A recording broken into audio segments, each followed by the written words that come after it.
Hello friends, मैं doctor Dinesh आपका स्वागत करता हूं अपने ऑफिशियल यूट्यूब चैनल काया बंधु पर। फ्रेंड्स, अभी जो पेशेंट्स हमारे पास आ रहे हैं उसमें जो कॉमन सिम्टम है वो है फीवर। अब प्रॉब्लम ये होती है कि कैसे डायग्नोज करें कि whether it is normal flu fever है या कोरोना वायरस का फीवर है। तो मैं आपको कुछ पॉइंट्स बताना चाहता हूँ जिससे आप ये डिस्टिंग्विश कर पाएंगे कि ये नॉर्मल फीवर है या कोरोना फीवर है। दोस्तों देखिए, फीवर एक कॉमन फीचर है जो कि हर इन्फेक्शन में, चाहे वो बैक्टीरियल इन्फेक्शन हो चाहे वो वायरल इन्फेक्शन हो, उसमें हमारे बॉडी को ये एक मार्कर है कि हमारे बॉडी में कोई ना कोई इन्फेक्शन है।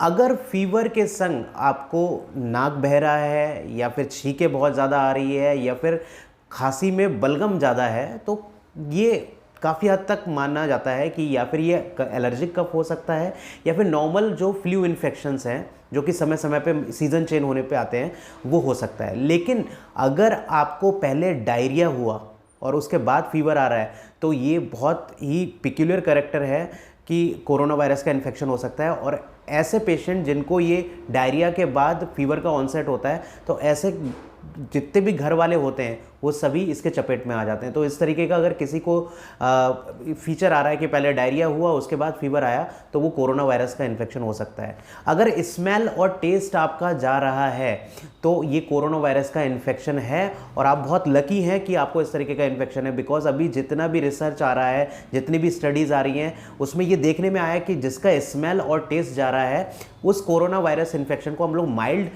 इन्फेक्शन की श्रेणी में डाल रहे हैं और वो विदाउट एनी कॉम्प्लिकेशन, कोई सीरियस इलनेस के, वो पेशेंट विद मेडिसिन या फिर विदाउट मेडिसिन ठीक हो जा रहा है।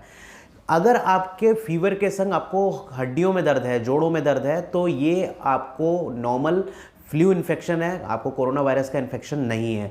अगर आपको फीवर के संग आपका गला बैठ गया है तो ये नॉर्मल आपको फ्लू इन्फेक्शन हो सकता है या फिर सोर थ्रोट हो सकता है या फिर फेरेंजाइटिस हो सकता है या लैरेंजाइटिस हो सकता है। तो ये कोरोना वायरस का इन्फेक्शन नहीं है। तो ये कुछ पैरामीटर्स है जिससे हम लोग पहचान सकते हैं कि हाँ, ये अगर फीचर्स आ रहे हैं तो कोरोना वायरस का इन्फेक्शन हो सकता है। अगर फीवर का जो रेंज है वो 99 से लेके 101 के बीच में परसिस्ट कर रहा है और फीवर कंटिन्यूस आ रहा है, वो रुक नहीं रहा है, तो आप मान के चलिए आप कोरोना वायरस का इन्फेक्शन आपको हो सकता है। तो ये कुछ फैक्टर्स हैं जो स्टडी के आधार पर मैंने आपके सामने रखे हैं ताकि आप ईजिली डायग्नोज कर सकते हैं अपने आप को कि आपको नॉर्मल फ्लू इन्फेक्शन है या फिर कोरोना वायरस का इन्फेक्शन है। और दोस्तों, मेरा आपसे आग्रह है कि 30 अप्रैल तक बहुत ज़्यादा ज़रूरी अगर ना हो तो आप अपने घरों तक से ना निकलें, क्योंकि 30 तारीख तक देखा गया है कि इसका जिस भी देश में इस तरीके का सेकंड वेव आया तो उसका जो पीक आया है वो इस तरीके का आया है कि लगभग 15 दिन से लेके 1 महीने तक का पीक रहा है।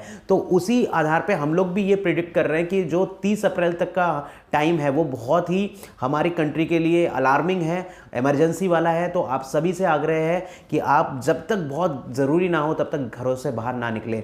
और 80% पेशेंट अपने आप ठीक हो जाते हैं। अच्छी खबर ये है और खुश होने वाली भी खबर ये है कि 80% पेशेंट अपने आप ठीक हो जा रहे हैं, उनको कोई सीरियस इलनेस नहीं हो रहा है। तो जब तक आपको कोई कॉम्प्लिकेशन नहीं होता है तब तक आप अपने आप को होम आइसोलेट करके ट्रीटमेंट गवर्नमेंट की जो गाइडलाइन है उसके तहत लीजिए और समय समय पे जो गाइडलाइंस गवर्नमेंट जारी करती है उसको आप फॉलो करते रहिए ताकि आप होम आइसोलेट होकर अपने आप को ठीक कर सकें। बिकॉज प्रिवलेंस और पेशेंट की जो इतनी ज़्यादा प्रिवलेंस बढ़ रही है इस समय पे कि बेड्स नहीं मिल रहे हैं, ऑक्सीजन नहीं मिल रहा है, तो आप हो सकता है कि आप नॉर्मली घर पे रह के ठीक हो सकते हो, तो कोई भी आप बेड ऑक्यूपाई नहीं कीजिए। क्योंकि अगर आप ऐसा नॉर्मल आपको माइल्ड कोविड है जो कि घर पे रह के सही हो सकता है और आप कोई बेड ऑक्यूपाई कर लेते हैं तो किसी को बहुत ज़्यादा ज़रूरी होगी तो उसको बेड नहीं मिल पाएगा।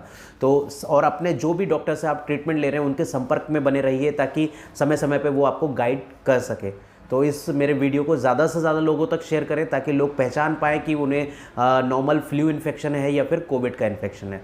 Thank you so much.